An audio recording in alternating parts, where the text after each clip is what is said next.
Welcome to our conference. Good morning, ladies and gentlemen. The conference is toward the 50th anniversary of war, Vietnamese Americans coping, contending with war and post-war legacies. The first panel is the welcoming addresses by the University of Oregon, by our funder, the U.S. Institute of Peace, and myself, just a little bit speech just to set the conference up. First, let me introduce Professor Dennis Galvin, who will give the first welcoming address to you as the representative of the University of Oregon. Professor Dennis Galvin is Dean and Vice Provost for the Division of Global Engagement and Professor of Political Science and Global Studies at the University of Oregon. He founded and serves as Executive Director of the UO's Global Studies Institute within the Division of Global Engagement. Galvin received his PhD from UC Berkeley in 1996 and his BA from Stanford in 1987. He's a scholar of comparative politics with a focus on West Africa and Southeast Asia. And he was the person who hired me at the University of Oregon. So I really owe you that. My best decision. I don't know, after this conference. His many works include The State Must Be Our Master of Fire, How Peasants Craft Culturally Sustainable Development in Senegal, which won the 2005 Best Book Award from the American Political Science Association African Politics Conference Group. Second book, Reconfiguring Institutions Across Time and Space, Syncretic Responses to Challenges of Political and Economic Transformation, co-edited with Ruth Rasil, and Political Creativity, Reconfiguring Institutional Order and Change, co-edited with Gerald Burke and Victoria Hatham. Please join me in giving Professor Galvin a loud applause.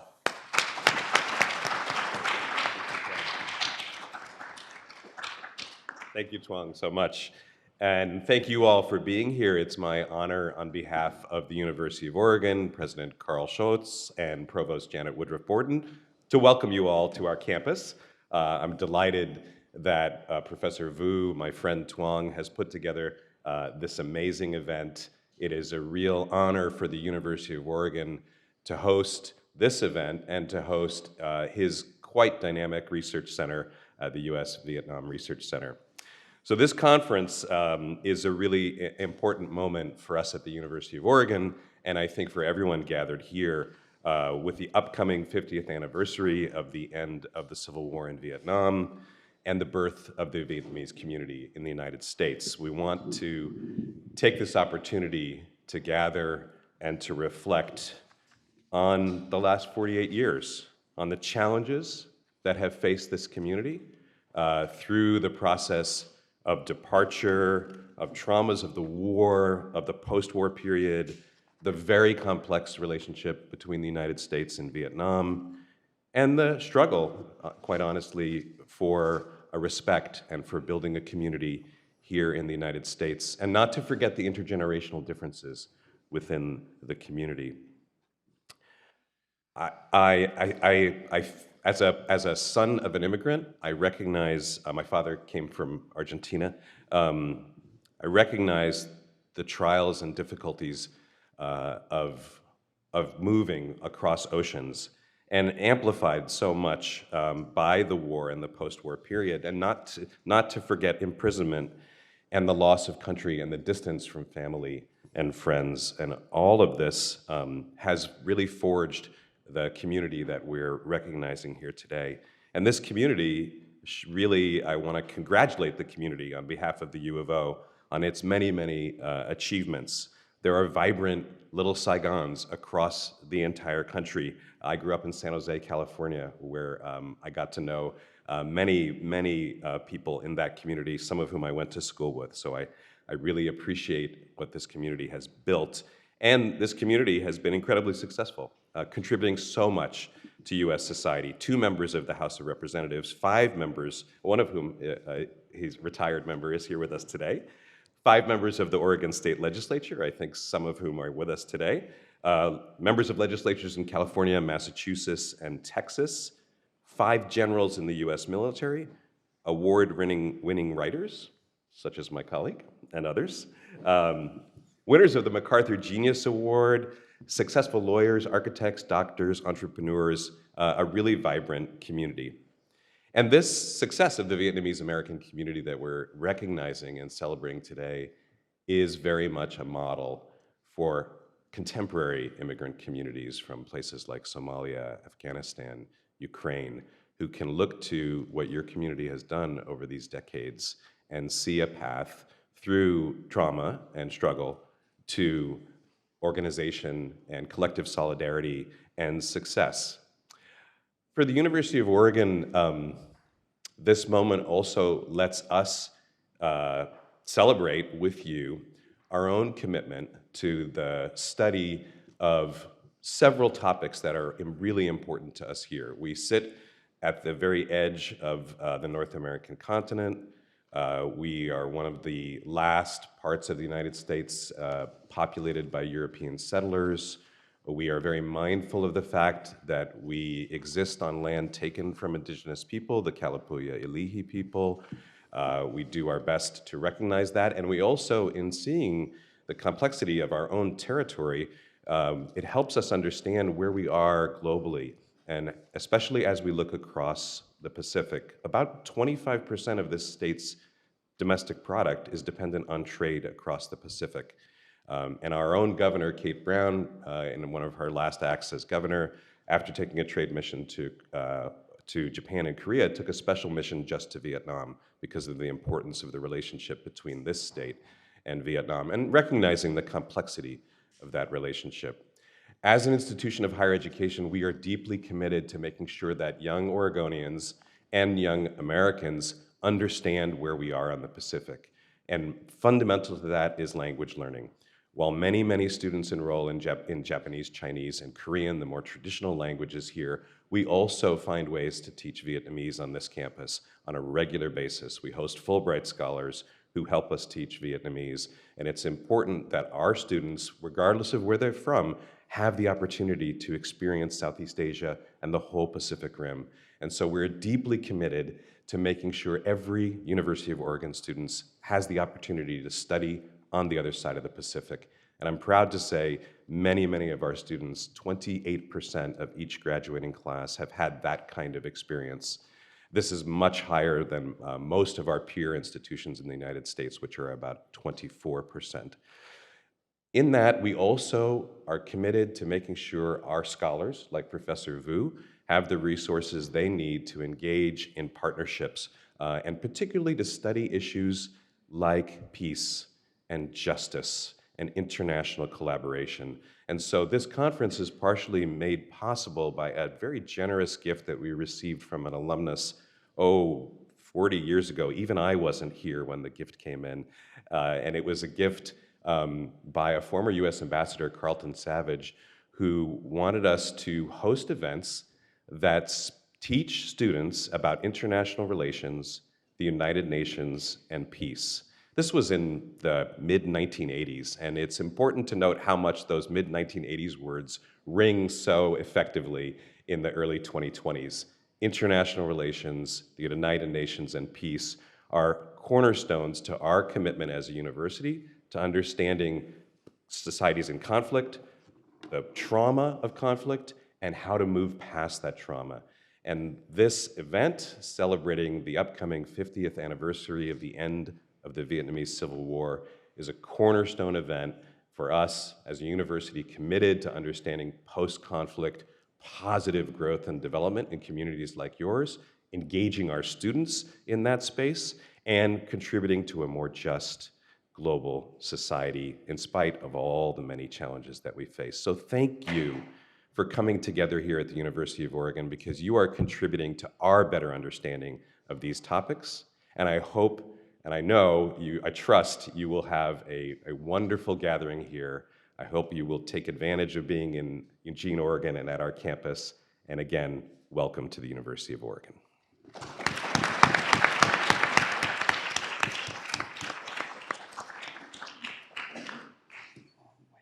Thank you, Professor Galvin. Our next speaker is Dr. Andrew Wells-Dang, who is a senior expert on Southeast Asia and leads the Vietnam War Legacies and Reconciliation Initiative at U.S. Institute of Peace in Washington, D.C., a national nonpartisan institute founded by the Congress to prevent, mitigate, and resolve violent conflict. Dr. Wells-Dang lived in Vietnam from 1997 to 2019 as a representative and advisor to international NGOs, including Catholic Relief Services and Oxfam.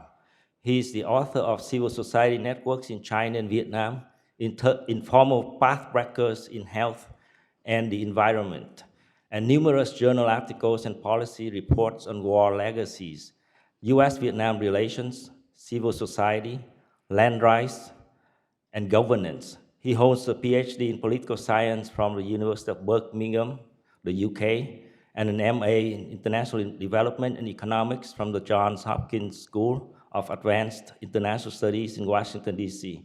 He's fluent in Vietnamese and proficient in Mandarin, Chinese, French, and German. So please join me in welcoming Dr. Wells-Dang.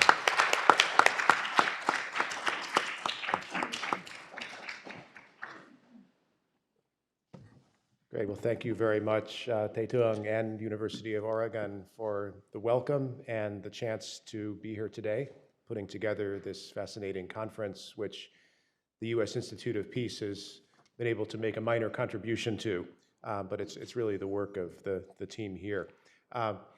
As Professor Tung Vu said, I'm at the U.S. Institute of Peace, which is a national public institute that works both on peace building overseas and peace education in the US. And our work on East and Southeast Asia has been growing a lot in recent years. The Vietnam program that I work on started just 2 years ago on the invitation of Congress to be a place that convenes, holds dialogues, does research, discusses both policy and people-to-people exchange and relations between the US and Vietnam, as well as Cambodia and Laos, and our work in other countries too. So we're looking for ways to promote healing and improved relations among people, as well as among governments, on the physical legacies of war, searching for the missing from all sides, Agent Orange, unexploded ordnance, and so on, and also on social and political issues that affect Americans and Vietnamese today, especially young people. And we realized that this work would not be possible without the key role of the Vietnamese diaspora in the US, which is a bridge between the US and Vietnam. And we recognize that Vietnamese Americans have always cared about all these issues and been involved in them, but haven't always been included in discussions about war legacies at the government level. And there's more to be done on that. So that's one thing I think this conference is a step towards including. And I hope that our discussions can lead in the direction of healing and reconciliation, which is not some goal to be achieved and then we can say we've done it. It's a process that takes a long time, still almost 50 years and counting. And it involves, well, there are many definitions of what it involves, but acknowledging the past and the trauma of the past, building relationships between people in the present, and building a vision towards a shared future. And if I look at these, I can see that we've made some progress towards the first two. That's happened through academic study, exchanges, and visits that many of us collectively have been involved in, through research on Vietnam, through going to Vietnam, living there for a long time like I did, and so on. There's a lot more to be done in each of these areas, and especially on the shared vision of the future, right? That third aspect of reconciliation. So I'm here with my colleague Jenny Nguyen, who's over on the other side there somewhere, to listen and to join in conversations and to learn from all of you. I hope that we have an active and provocative discussion with lots of different points of view that we can discuss, and we can see how we can collectively work together on the issues that we're talking about in the coming time. So again, thanks very much to University of Oregon for hosting it, and look forward to a great 2 days with you all. Thanks.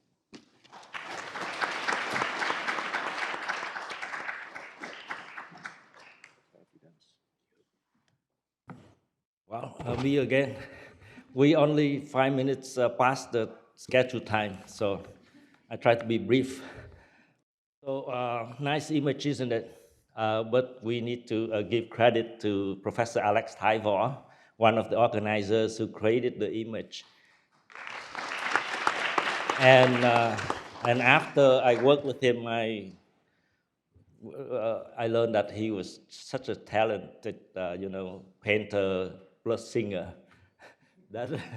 But he doesn't want to say it, but go to karaoke and, yeah, I should give proper credit to him for creating this image. And if you see some of the books there on the cover, we were using Alex Tai's painting as well. So again, it's a great pleasure and honor to welcome you all here to our conference to commemorate the 50th anniversary of the end of the war. So as you certainly know, this is not just my individual effort. It's a team, collective effort, and we can start with all of you coming from far away, as far as France for Professor Natalie Nguyen over there, and she's actually from Australia, but she's now doing research in France. And she's coming here, and many of you coming from across the country, from Boston, from Louisiana, from New York, from Georgia, I think, and not to mention many Oregonians here. Representative Daniel Nguyen, Commissioner Catherine Lam, President of the community Từ Đức Tháo, he's here, no, and so many others who register and will and Mẫn is another Oregonian. But we can't do it, without our sponsors, right? So start with the University of Oregon's Global Justice Program that provided the bulk for the expenses, like something like $40,000, and then the U.S. Institute of Peace provided not a small amount to get the conference started, but then the U.S. Institute of Peace actually supported the idea from the beginning, actually gave us the incentive to go ahead. And then I want to thank Dr. Holly Leckie, who's outside maybe, and Jenny Nguyen, who have helped so much with logistics, who have worked so hard to make the conference successful. So please give them a round of applause. Oh, that's Holly over there at the door. And I don't want to forget Mr. Isaiah Trung. Is Isaiah here? He's maybe outside. He's a very important person who's the facilities manager, who happened to be also Vietnamese American. And so he's very enthusiastic about this conference, and he tries to stay. And if you're not nice to him, he may turn off the electricity, like the things that happen often in Vietnam when people don't like you. So, yeah, I mean, it's a team effort, so I want to, last but not least, thank all my team members, U.S. Vietnam Research Center, the co-authors, and our colleagues, like Professor Thuy over there, who have collaborated with us, throughout many years, who believe in us, who contributed to our work, who come here today. Someone, I think it's Quyên, right, mentioned in a prep meeting a few days ago that organizing this conference is a crazy idea. And so I want to thank my team members for having been with me through this craziness. So now, 48 years and 6 months ago, a day that, we don't want to remember, but we have to remember it. I was a 10 years old boy, and I watched communist tanks rolling through the streets in Ngã Ba Ông Tạ, where we lived. And I watched my older brother climb up the roof to paint over the Republic of Vietnam's flag, like on the roof of our houses in the city. Everyone has to paint a flag. And then I watched my father burn all his pictures, documents, and medals of his military career. And 6 weeks later, he turned himself in, and I would not see him until like nearly 8 years later. So that was a few disconnected images that I had as a child, not knowing what was happening around me. 10 years old, how could you know? And a few days later, I actually saw President Nguyễn Văn Thiệu resignation speech on TV, a little black and white TV, but I couldn't make sense of, of it, right? So things happen, but as I grow older, I have been able to connect the images, those disconnecting images, and also connect what I experienced with what millions of others South Vietnamese experienced when our country collapsed. It was not just me, not my family. It was millions of others, and it continued, right, over decades. So the upcoming 50th anniversary of this event provides an opportunity for the community to think collectively, to reflect collectively about that tragedy and about our struggle, our gains, our loss over the last 48 years of our life. Not to be sentimental, but to make sense of what happened. And as a political scientist, I have been struggling to understand the concept of collective fate, right? Clearly, millions of people experience the same event that so profoundly affected our lives for decades later, our generations of us. So we seem to share a collective fate, but as a political scientist, we don't study fate, right? We even try to predict the elections, right? So how can we understand, explain, define fate? But I do believe that it exists, as we see, recently in Afghanistan, in the Ukraine, in Israel, right? Like millions of people were affected by events larger than what any could have determined.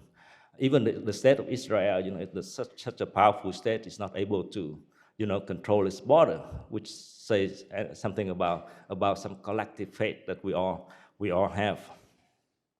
So fate has united us, but I also want to point out that I'm aware of the fact that our community has been so diverse and has recently been so polarized. By starting an open discussion like the one we have today, without privileging any perspectives, we hope that the community can think collectively about how to make diversity empowers us and not to destroy us. Diversity can destroy us, and I hope it empowers us and not destroy us. So I'm kind of worried about the bond that has held us, as a community together for the last 48 years, not to last. I'm a bit concerned that it may not last. 50 years from now, a question that we must grapple with in the next 2 days is whether we will remain as a community 50 years from now, right? So that's something that we need to think about as we get to this, go through this discussion. And another important Purpose of this conference is to bring my colleagues and myself as academics together with the community leaders and activists. So hopefully, like people get to know each other, and we could facilitate a new synergy between research and activism. We hope to promote some kind of better collaboration between academics and the community on various issues, from political mobilization to cultural preservation, which are some of the topics that we're going to discuss in the next 2 days. So before I stop, I want to talk about a recent fascinating development that the U.S.-Vietnam Research Center has the honor to contribute to, which is a new perspective on our history that can make us proud, that can do justice to our community. So during my 20 years of teaching and research, I've realized that the perspective our community has been largely marginalized, has been ignored, from popular media to scholarship at all levels. The narrative, the perspective that we see is told through the views of either Americans or North Vietnamese communists. Not that they are completely wrong, but they're just one-sided. There are many incorrect things about us. So our children here in the US, they go to school and they learn that their forebears in the Republic of Vietnam were mostly thieves and prostitutes. That's what they learn in school. That's what, when I talk to my nephews, my nieces, my children, that's what they learn in school. And so they learned that Vietnamese Americans were nothing but American lackeys and puppets, and Vietnamese Americans are nothing but the products of American imperialism and traitor to their nation. And only the Vietnamese communists were the actual legitimate inheritor of the national tradition, not the Vietnamese Republicans. So that's why we've organized 2 large conferences and published 11 books. Some of that over there, we brought a few copies if you are interested in buying.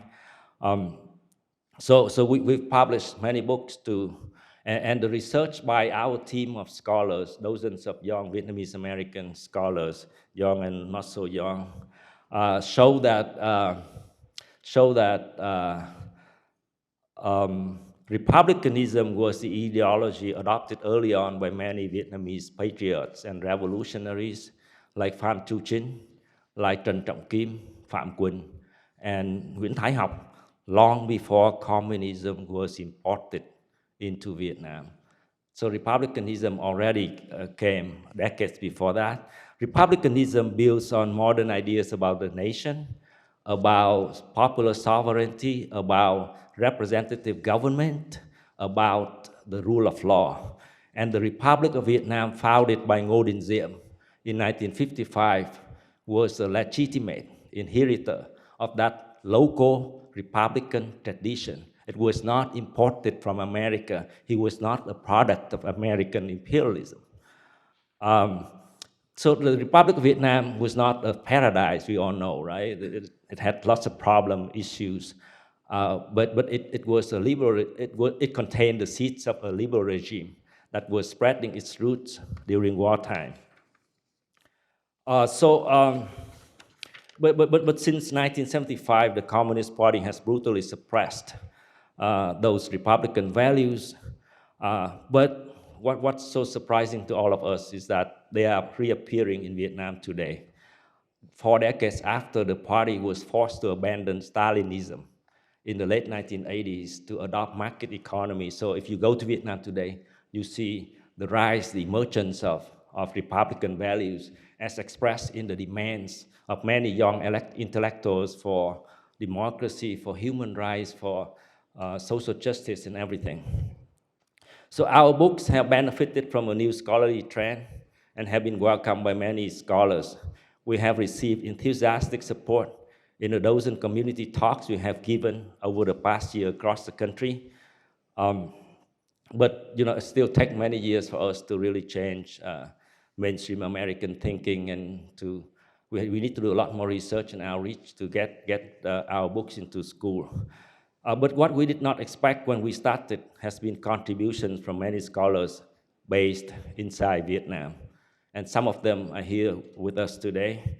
So we're not alone. In fact, many respected intellectuals in Vietnam now admit that the South liberated the North and not vice versa.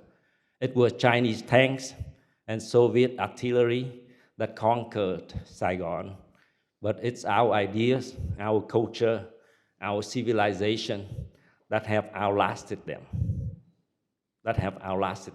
So it's a proper time to think of that day, that 48 years ago, in a new light. And I believe that we are on the way to reclaim our honor and our proper place in history as a community. And I hope that our children, grandchildren, so on, can be proud of the legacies, the traditions, the previous generations, despite all the failures and the tragedies. So on that optimistic note, let me conclude my talk here, and thank you again all for being here with us today. I look forward to our stimulating exchange of thoughts in the next 2 days. Thank you very much.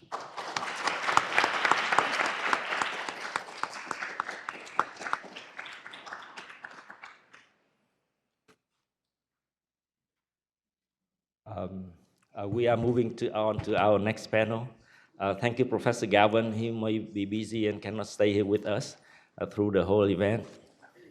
Thank you. Come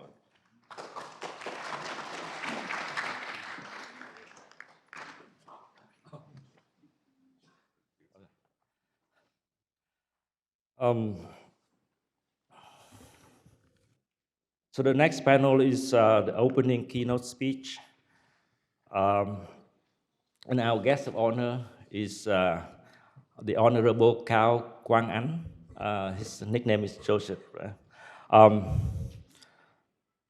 Mr. Cao became the first Vietnamese American to be elected to the US Congress in December 2008, representing the 2nd Congressional District of Louisiana. His dual commitment to building a strong America and defending the rights of millions of Vietnamese left behind under the communist regime exemplifies the enriching role of Vietnamese Americans. As the communist troops advanced towards Saigon in April of 1975, another witness of the event from a different perspective, Joseph, age 8, which is like 2 years younger than me, his brother, age 4, and his sister, age 14, were placed by their mother with his relatives onto a US-bound plane. She stayed behind with her 5 other daughters to be with her husband, a military officer for the South Vietnamese Army, who was imprisoned and tortured in the communist re-education camps for almost 7 years. In the US, Joseph was separated from his siblings and was raised by an uncle. After completing his BS in physics from Baylor University in 1990, Joseph entered the Society of Jesus, hoping to bring social justice to the poor. During his time with the Jesuits, he experienced the suffering of Vietnamese refugees in the camps of Hong Kong in the summer of 1994. He was also sent to live and work with the poor in Mexico, where he learned the importance of social and political activism. After completing his MA in philosophy from Fordham University in 1995, Joseph taught moral philosophy at Loyola University in New Orleans for 1 year. In the summer of 1996, Joseph left the Society of Jesus and returned to secular life. He left New Orleans and moved to Falls Church, Virginia, where he volunteered with BPSOS, that's Boat People's SOS, working to protect the last boat people transferred stranded in Southeast Asia and Hong Kong, and to secure the resettlement of re-education camp survivors. In the fall of 1997, Joseph returned to New Orleans to attend law school and joined the board of directors of BPSOS. In New Orleans, he met and married Hieu Phượng Hoàng, a doctor of pharmacy with whom he had 2 daughters and a son. His election to the US Congress in 2008 continues to inspire many young Vietnamese Americans to seek public office. Joseph continues to travel the country, encouraging Vietnamese refugees and immigrants to participate in American mainstream politics and community activism. We are so honored to have you here, Mr. Cao, and please join me to welcome, give him a round of applause. Thank you very much, Dr. Vu, and I'm very honored to be part of this very important conference as we, as a community, look forward to the next 50 years in how to empower our people as well as to help them propel forward. I'm glad to be able to meet up with some old friends, and I hope that I will be able to make some new friends in the next several days at this conference. And if you enjoy fishing, I invite you to come down to Louisiana. I have a real nice boat where we can enjoy a full day of fishing, grilling redfish and what have you, and enjoy the sun of Louisiana. But to begin, I'd like to tell you the story of Teresa. Teresa was born in North Vietnam in 1935. And she was raised in a culture in which females were second-class citizens and education was reserved exclusively to the males, for the males. But fortunately for Teresa, she was able to attend school to the 3rd grade. But being the oldest daughter in a family of 8 children, her main duties were to tend to the land and to help her mother raise her siblings. Yet, throughout her teenage years, Teresa was very curious, and during her spare time, she would teach herself some rudimentary mathematics, science, and Eastern philosophy. And life in North Vietnam was tranquil, quiet, until one day, the Viet Cong came to her village, arrested her uncle, and rummaged through her village trying to look for her father, who was an alleged French sympathizer. The Viet Cong killed her uncle, but Teresa and her family were able to escape the tyranny of communism. At age 19, along with hundreds of thousands of people, Teresa and her family took the long journey from North Vietnam to the south. She and her family settled in Saigon, and there she met up with a childhood friend who was then a military officer in the South Vietnamese Army. She married her childhood friend, and together they had 8 children, 6 daughters and 2 sons. And very typical of many females of her generation, she was left alone raising her children while her husband was busy defending freedom against the tyranny of communism. And of course, Teresa had a difficult time making ends meet. Being a single mother with 8 children, she had to supplement her income by selling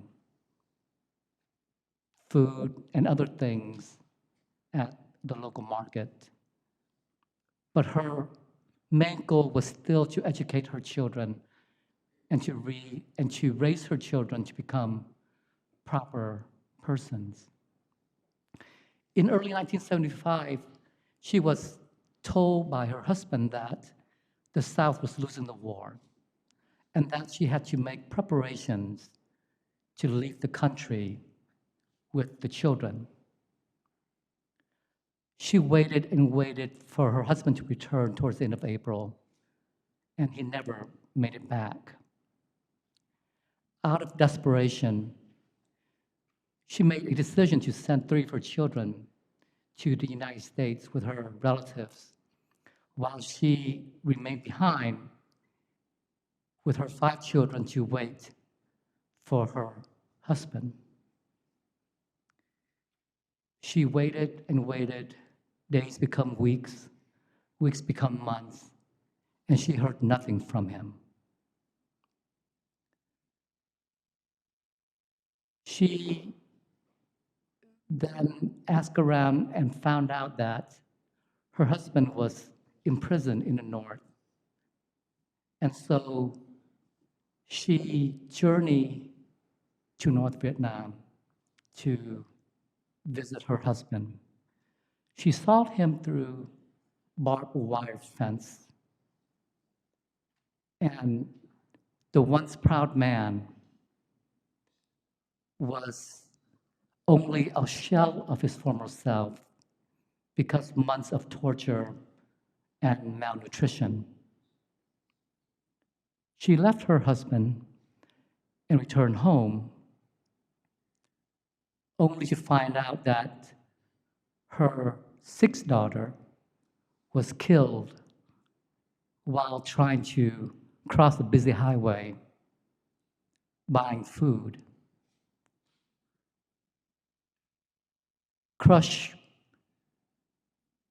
by this tremendous suffering, she buried her daughter, and with her 4 remaining children, scraped and scrounged to survive the next 4 years, which were known as the famine years from 1976 to 1980.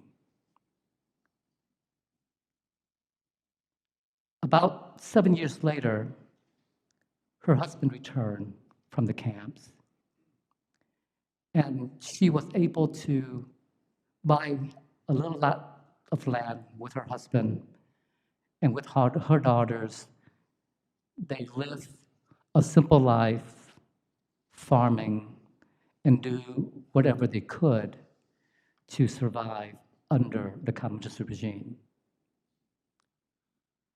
In 1991, Teresa, along with her husband and 2 daughters, were able to resettle in the United States under the HO program. She was reunited with her 3 children after 16 years, seeing the familiar faces, but deep down inside, she felt saddened that she was not part of their lives for 16 years. She and her husband and her 2 daughters settled in Houston. She worked as a cook for 10 years, while her husband stocked groceries. And they were able to save enough money to buy a little house where they live and enjoy the friendships and family that she has not seen for so many years. And then tragedy struck Teresa again. Unknown to her, she was infected by this tuberculosis bacteria that somehow had eaten into her spine. She underwent surgery, had the infected portion of the spine removed, and for the next year and a half, she had to learn how to walk again. As soon as she recovered, then her husband's health deteriorated from many years of neglect and from the torture and malnutrition that he suffered during the camps. And for the next 8 years, she cared for him, bathed him, feed him, until he died in 2010. And then for the next 6 years, Teresa lived along with her daughter in New Orleans, Louisiana. And as a US citizen, she would join other community members to advocate for human rights and religious freedom through events organized by community leaders in Washington, D.C. And then at the age of 80, she herself then became ill again and bedridden. And for the next 3 years, which probably was the most painful of her life, she lay there being helpless after living 80 years of active life. And finally, at the age of 83, she finally found the rest that she had been looking for such a long time. And the reason why I know the story of Teresa so well is because she was my mother. And her life, if we were to look at her life from the perspective of our modern society, her life was nothing extraordinary. She was a humble housewife, was poorly educated. She married and raised a family. Yet, it is because of her legacy that I'm here with you today. And of course, her legacy is representative of the many other wives, husbands, mothers whose struggle for freedom is generally well known, but rarely heard. And as I reflect through my mother's life, I see in her 3 characteristics that I find to be intrinsic within our people and our community. And the first characteristic is the love for freedom. If we look at the history of our country, we spent 1,000 years fighting for freedom from China, and then 100 years fighting for freedom from France. We were able to escape the tyranny of communism to come here and live in a free, civilized society. So the love of freedom is intrinsic in us. We do whatever we can in order to be free. We risk our lives being boat people, risking months on end out at sea. Many of us die, but for what? To obtain freedom here in the United States. And we live here, we worry about our own lives. We have laws that protect us. And at times, I feel that we tend to take freedom for granted. And of course, we all know that freedom is not free. It must be fought for, it must be preserved. Many of you we know of the manicurist industry. Many of our community members have their livelihood being supported through the cosmetology and manicures industry. And that's very much the same in Louisiana. And in Louisiana, the cosmetology industry is overseen by the Louisiana Board of Cosmetology. And for many, many years, they've been harassing nail salon owners. And they pass rules and regulations that seems to me to be discriminatory against Vietnamese-owned nail salons. I try to look for nail salon owners to file suit against the Board of Cosmetology. But guess what? I was not able to find one. Out of fear or maybe out of the lack of understanding, they were unwilling to come out. I had to convince my wife, who happens to be a pharmacist, but she also has a nail license to become a plaintiff. And it took years of litigation, but we were able to push them to change. But they're at it again. And I'm now again looking for plaintiffs to fight for what is right and what is just for our community. So as we look forward to the next 50 years, I believe this is a message that's very important for the members of our community, is that freedom is not free. And sometimes we have to fight for freedom in very subtle ways. But it's something that we have to do. A second characteristic that I find in my mother that is also prevalent in our community members is perseverance.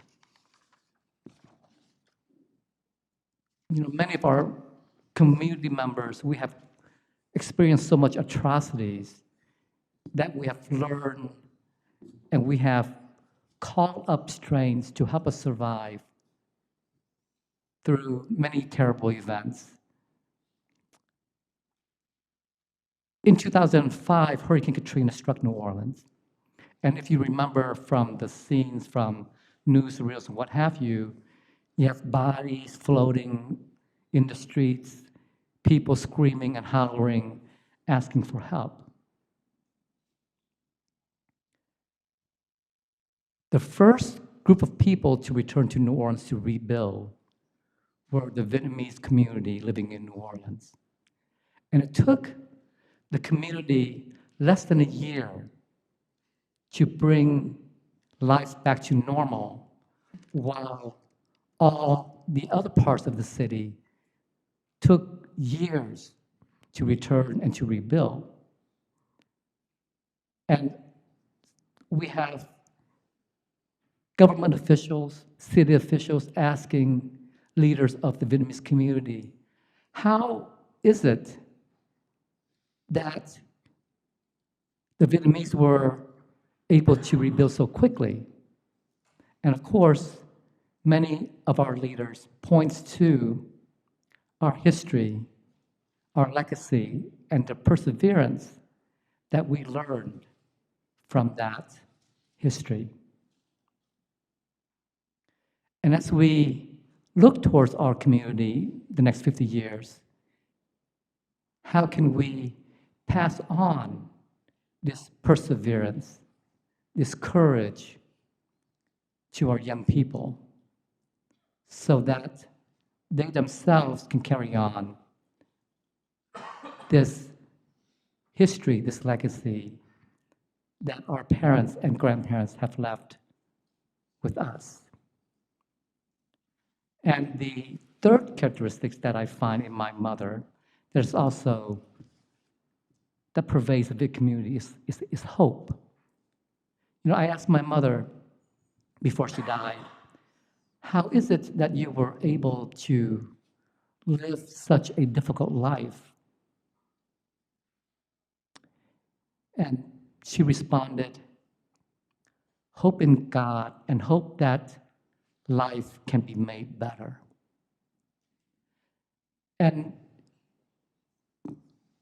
in our community now, we continue to face many, many challenges. A lot of us have personal trials and tribulations that I believe need to call upon this hope that continues to pervade in our psyche. The hope that we can build a better future. And it is pretty much evident here today as we sit here, one being a congressman, others being doctors, others being lawyers. We must always keep in our mind, in our mission, in our hope that the work that we do here today will bring a better life, a better future for us and for our children. With that, thank you very much for inviting me. Thank you very much for organizing this event and have us here being part of this important occasion as we look forward in how to build a better community in the next 50 years. Thank you.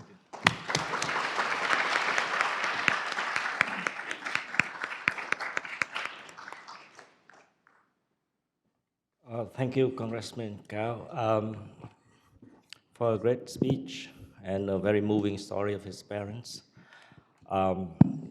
We have about 15 minutes, 20 minutes for questions.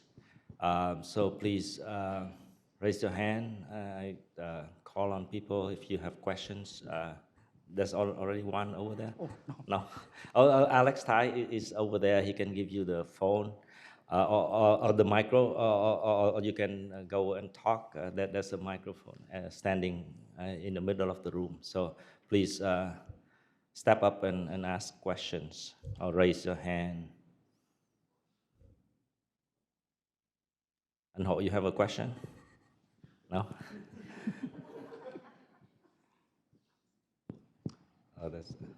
That's Philip. Congressman, thank you for sharing your tender story about your mother. I just have but one question. My name is Philip Nguyen. Would you mind sharing about what your mother thought about you becoming a congressman and going into politics? You know, when I decided to leave the Society of Jesus at the age of 29 and building my life over, it was a fairly difficult decision because, as you know, being a devout Catholic family, it was something that was very frowned upon by my relatives, my aunts, uncles, so on and so forth. And the only person that supported my decision was actually my mother. And she asked me, well, what are you going to do?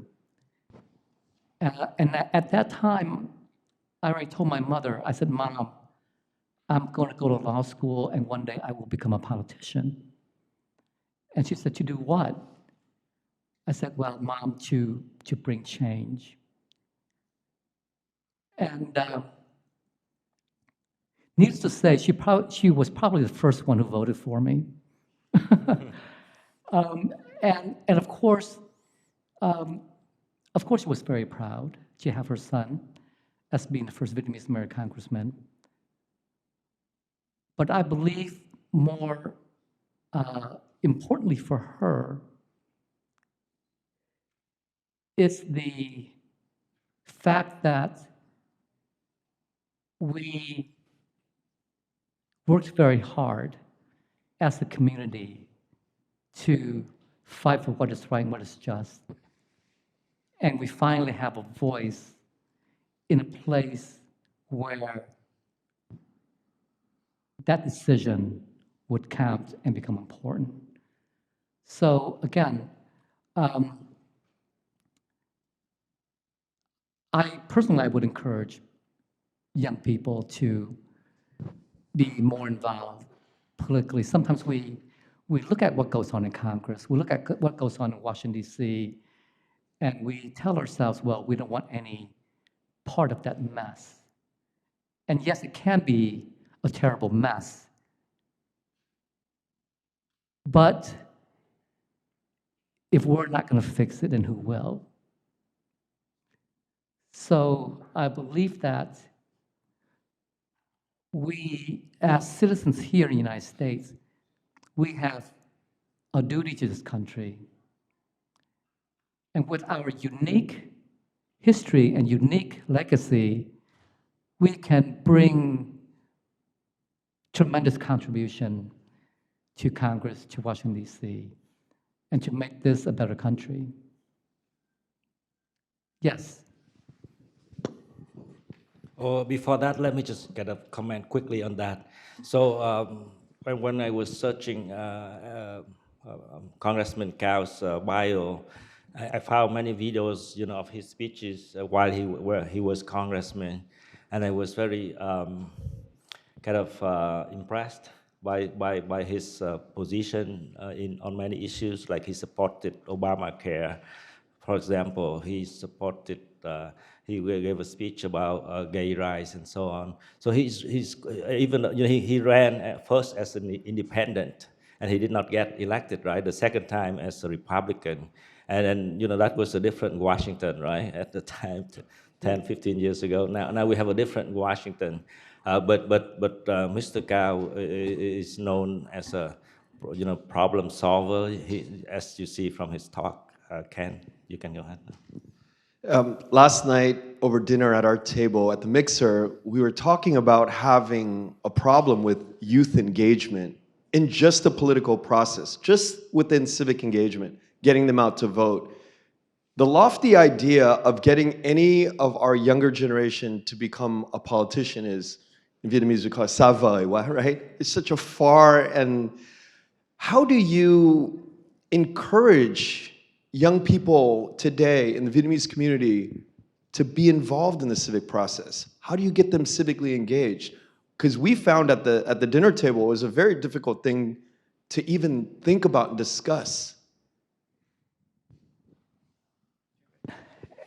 And that is a good question, and something that that we as politicians has been trying to figure out, and not really find a ready solution. And of course, with young people, they're much more concerned about their education, much more concerned about their future, how to make money, how to raise a family, so on and so forth. And the last thing that they want to think about is politics. But I believe that if we sit and try to share with them our history and our experiences, and why having a voice is so important, I think they would be much more receptive to that. Try to show them how living their life and contribute to community would not only beneficial themselves, but also benefit others. I think that would help them to open their minds to other possibilities and not be solely focused on what they have to do in order to be successful. But at the same time, though,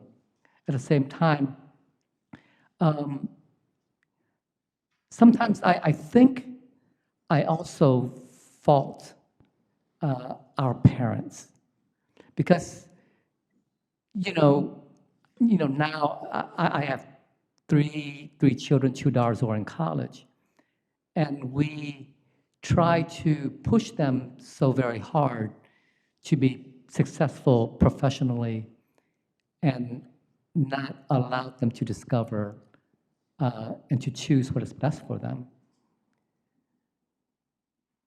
But what they have to understand also is that law and politics pervades every level of society. And the questions that we make will also influence how successful they will be in life. I mean, just look at the situation of college applications. Many of our parents have experienced that, right? I have a daughter who graduated second in her class.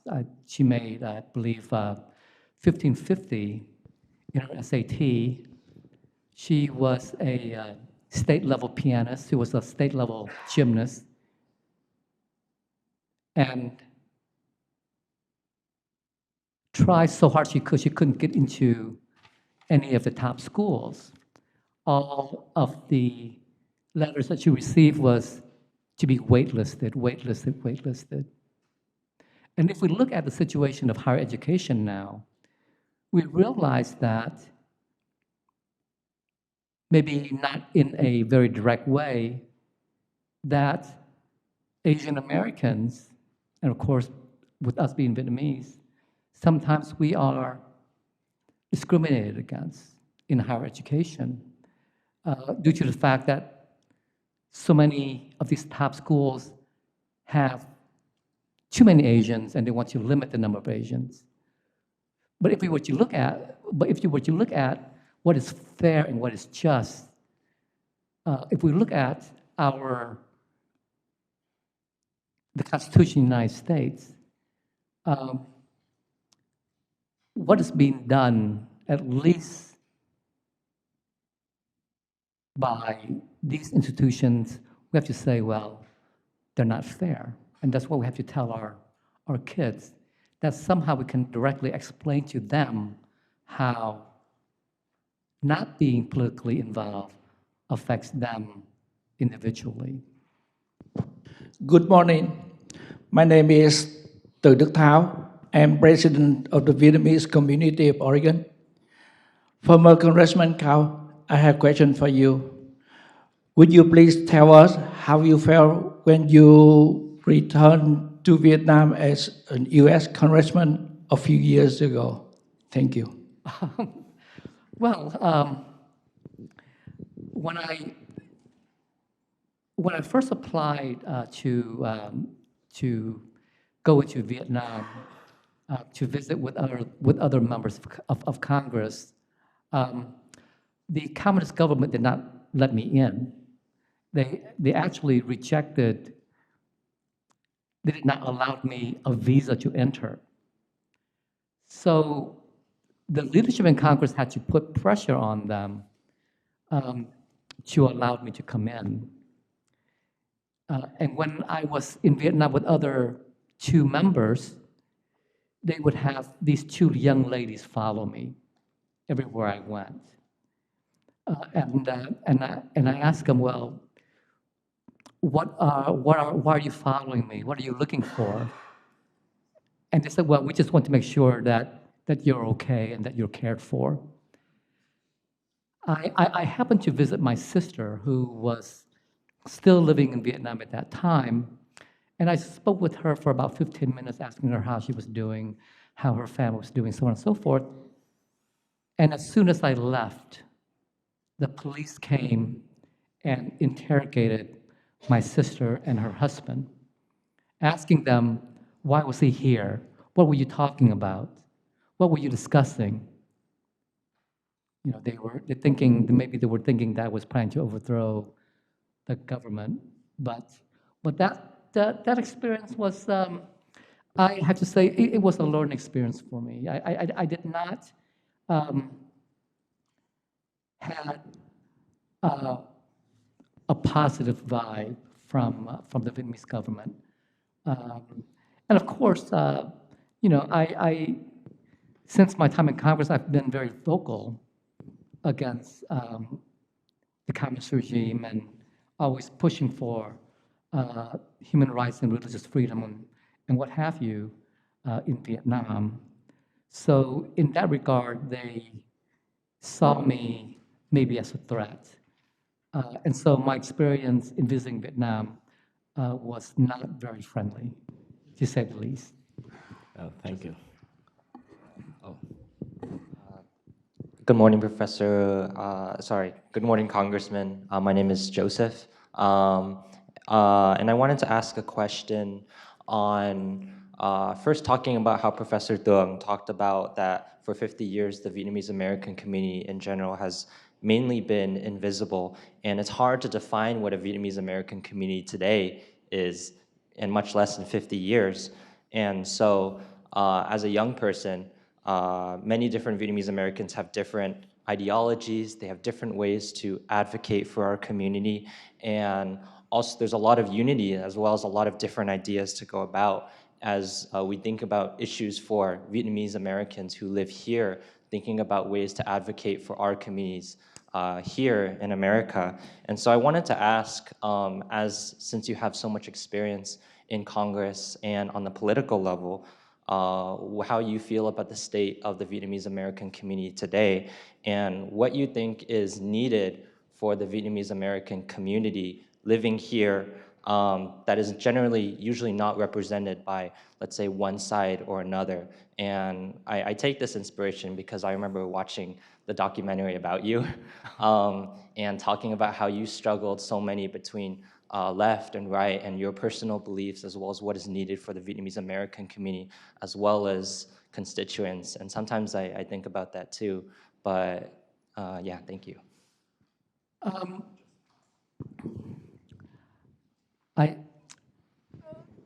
just listening to you, I lost track of your question. So your question is, how can you rephrase your question again for me, please? Oh, yes. Well, to tell you the truth, living in Louisiana is something that is unique. It is unique in the sense that the Vietnamese community in New Orleans is a very close community. The majority of the Vietnamese live in New Orleans East, and they were first brought there by the Archbishop of New Orleans, Archbishop Hannon, and the community has continued to grow, and it has become a political voice, especially in city politics, because you're looking at 1,000, 2,000 votes that could potentially come from our community in New Orleans, and that if you look at the community statewide, possibly 5 to 10,000 votes that could affect the swing votes. And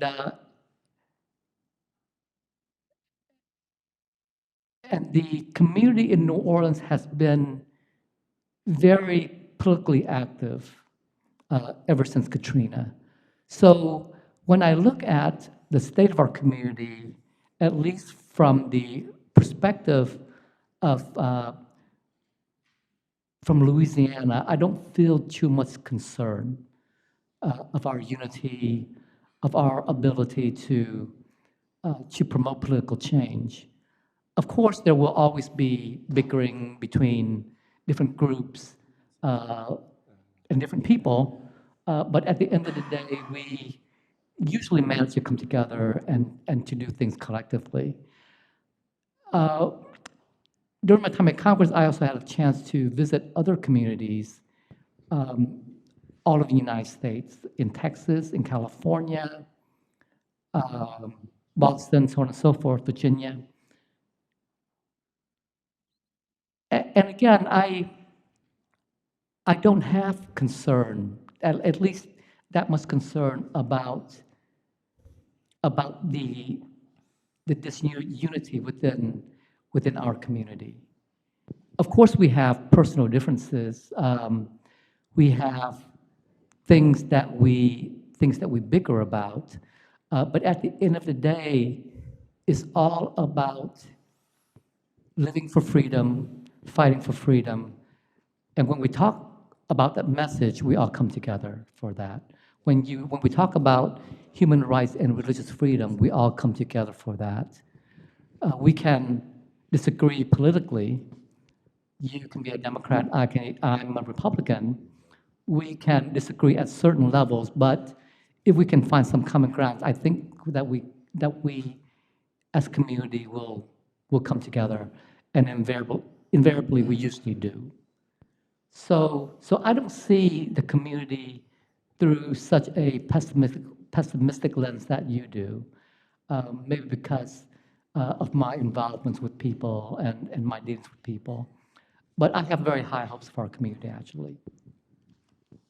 We have only time for two last questions, one on this side and one on the other side. I'm going to combine them before the congressman respond. And Hoàng Vika. Yeah. I know that we don't have much time, but this is the issue I would like you as a politician can explain. A lot of Vietnamese in Vietnam and also overseas, they try to stay away from the definition of politics. A lot of activists, they say they do education, culture, humanitarians, but they say, I don't do politics. So can you, in front of camera, and also explain at two visions, one for the parents and one for the young generation, what is politics and what that benefit is? Thank you. Can we combine another one? Yeah. My question is somewhat similar to his question, but Mr. Gawang An, after serving the community for 10 years, the challenge that I am encountering is that more of the younger Vietnamese have become Americanized, and many of them are not very interested in serving the community or interested in anything, any topic that are related to Vietnam. So that makes the reconciliation process much more difficult. So as a former US congressman, what kind of advice that you would have for many of us here at this conference? Okay, to answer your first question of what is politics, well, again, politics is really daily life. I mean, if you sit down and explain to your children, or at least your family members, your community, the money that you receive for education, the money that many of our elderly receive through maybe welfare, food stamps, Social Security, all of that is because of politics, because of decisions that are being made in Washington, D.C., what kind of education that you can have, whether or not you are able to go to this school rather than another school, is because of politics. I just want to give you an example of Louisiana. For many years, there's been an argument about the lack of school choice, and that children are being forced to go to failing schools because of where they live. And so through a lot of advocacy, and also because of Hurricane Katrina, the whole school system in Louisiana was changed now, where many of the schools are chartered, so that children, students, families can actually choose which schools they want their children to attend, irrelevant of where they live. Of course, there are problems with that in dealing with school choice, but that change came about because of politics. And I think that when we talk to our children about what is politics, I think we have to try to get them to understand that politics is not what you see on TV about all of this nonsense that goes on in Congress, right? All of these outrageous statements that are being made by members, that when you hear them, you just want to punch them in the face. Politics is much more than that. Politics is about regulating daily life. It's about laws and rules that must be followed, that must be changed, right? I was sharing with you about how the Hospitality Board has been abusing and harassing Vietnamese nail salon owners for years. And the Board of Cosmetology is appointed by the government, by the governor. And the only way you can make changes to the board is to vote for the governor who will do what the Vietnamese community asks him or her to do. So that's one way that our community members can understand, tell them how it affects their livelihood. And I can tell you, many members in our community own nail salons. In regards to your question concerning, I believe it was trying to engage our young people, not being, the fear of our young people being Americanized. Again, I don't fear that. And, I don't fear that our children being Americanized is actually bad. Because I believe that there are good things that we can cultivate from the American culture, but at the same time, I feel more importantly that we somehow remind our children where they come from.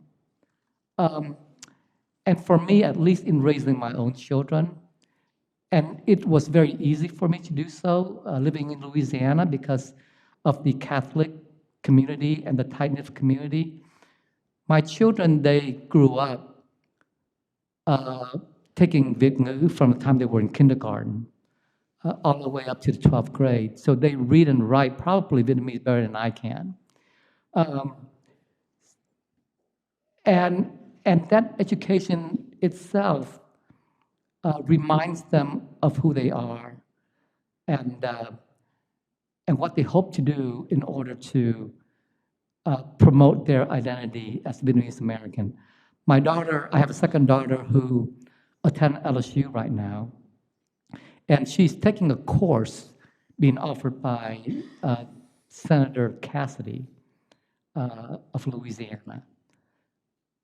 And of course, throughout the course, when she responds to his questions, invariably she always connects her Vietnamese heritage to the questions about the BP oil spill, about environment, so on and so forth.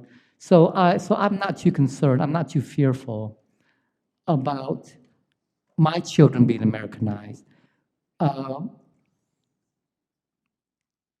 What I'm fearful is they're forgetting where they're coming from. And we just have to constantly remind them of that. But doing it in a way that helps them to understand. Not that they're different, anyway different from other Americans, but I believe our Vietnamese legacy, our Vietnamese heritage can bring something special to the conversation, bring things that can help other people to better understand, I believe, to work together. So again, I'm not, to answer your question, I'm not afraid of at all that our children being Americanized. And to tell you the truth, we cannot prevent that. There's no way we can prevent that. The only thing that we can do is to help to remind them where they come from, and hopefully when they grow older, they will remember who they are and contribute back. Thank you for your thoughtful answers from the perspective of the politician and also the father, right? We have only a few minutes away from the coffee break, so I would like to ask Adrienne Minchole. She's a PhD candidate in history from Columbia University. She's gonna summarize very quickly what we have just discussed in this keynote panel before we have the break. Hi, everyone. Yes, I will summarize briefly for us, just to recap so we can take the valuable insights from this morning's keynote into our coffee break and the rest of the conference.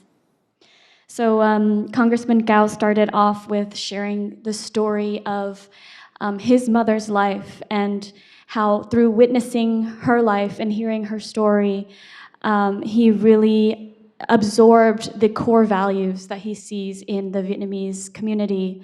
And those two values are our love for freedom and human rights, and our willingness to fight and risk our lives for that freedom. And secondly, perseverance, always having faith that we can make our lives better and we will make our lives better. So in our Q&A, we asked Congressman Gao about his decision to go into politics, leaving religious life to engage more with community and politics, and also his experience returning to Vietnam as a congressman. So he shared a little bit about how there is tension with the homeland, with the government that's now ruling Vietnam, but he sees so much hope in the Vietnamese American community, and is not concerned about these issues of diversity in our community. He believes that ultimately we are unified by these two core values of freedom and perseverance. So even if we have some differences, ultimately we do want the same things, and he believes we can come together around those core values.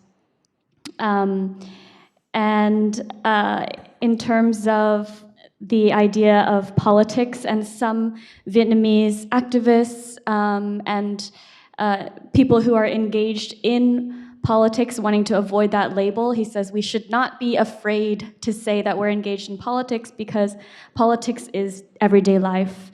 Politics, it determines our education, it determines the welfare of our community, and so it's not something we should shy away from. It's something we should embrace and encourage the next generation to be engaged with.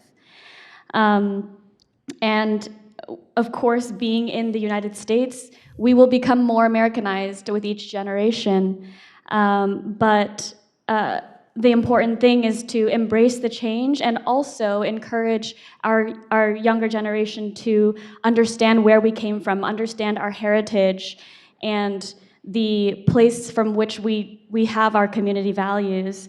So if we can hold on to that and carry that understanding of where we come from into our politics today, then our future's bright as a community. So that's how I would summarize our morning keynote. Thank you, everyone, for your participation. Thank you, Congressman Gao, for sharing with us. Sorry, we are not done yet. So I also need to summarize in Vietnamese for a few Vietnamese in the here who don't understand English that well. Very quickly, only a few sentences. So ông cựu dân biểu Cao Quang Ánh nói về ba cái giá trị qua cái câu chuyện của mẹ của ông, ba cái giá trị cốt lõi mà ông học được từ kinh nghiệm của bà mẹ. Thứ nhất là cái sự hy sinh cho tự do, thứ hai là cái sự nỗ lực để mà tồn tại và phát triển, và thứ ba là hy vọng, cái niềm luôn giữ cái niềm hy vọng. Và ông cũng trả lời những câu hỏi về cái quyết định mà ông khi ông trở thành chính trị gia, tham gia vào chính trị, là tại sao ông lại quyết định như vậy. Vì cái lý do là chính trị là cái để xây dựng một cái cuộc sống có giá trị, có cái danh dự và có cái phẩm giá và hạnh phúc cho cá nhân và cộng đồng. Thì đó là cái lý do mà người Việt Nam không nên sợ hãi chính trị và nên khuyến khích con cháu tham gia vào chính trị, và cũng không phải sợ là con mình bị mỹ hóa, tại vì là cái đó là cái có thể là cũng không thể tránh khỏi mà cũng không phải là đáng phải sợ. Và cái điều cần thiết là phải khuyên cho con mình nó đừng có, dạy bảo cho con cháu của mình đừng có quên cái quá khứ của gia đình, của dân tộc. Đó là cái cốt lõi mà ông Cao Quang Ánh đã trả lời. Và so we run out of time, but he's still here for the 2 days, right? So you can have conversations with him later. So thank Congressman Cao, thanks Adrian, and also forgot to thank the guests that we invited but could not come here. So I hope that they can be here in spirit, if not in person. Let's see. We are kind of running out of time, about 5 minutes, 10 minutes. So let's have it until like 10:15, like 7 minutes for coffee break, and then we see you here again. Thank you.